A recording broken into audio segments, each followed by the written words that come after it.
Sosok Pangeran Matin, pangeran tampan asal Brunei yang kabarkan akan menikah, buat penggemar patah hati.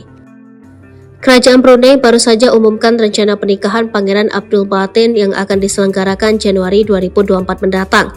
Potret undangan resmi pernikahan keduanya pun telah beredar di media sosial.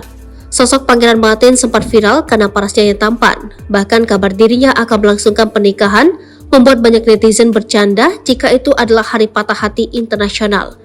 Pangeran Matin yang akan menikah dengan wanita bernama Yang Mulia Dayang Annisa Rosnah Adam. Annisa merupakan cucu dari penasihat Sultan di Brunei, Pehin Dato Awang Isa bin Awang Ibrahim.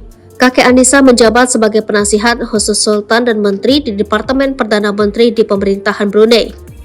Dikutip dari The Star, Pangeran Abdul Matin akan menggelar pesta pernikahannya selama 10 hari. Rangkaian acara pernikahan akan dimulai dari lamaran kerajaan pada 7 Januari 2024. Selanjutnya akad nikah akan dilakukan pada 11 Januari 2024. Sedangkan puncak acara pernikahan akan diselenggarakan pada 14 Januari 2024 di Istana Nurul Iman.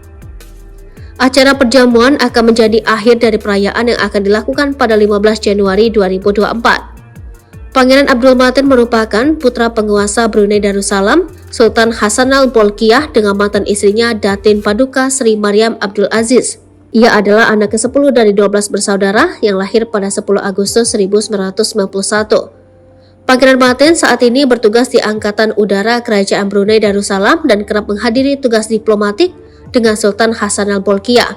Ia memiliki pengikut media sosial yang banyak karena ketampanannya. Beberapa penggemar menjulukinya pangeran paling tampan di dunia.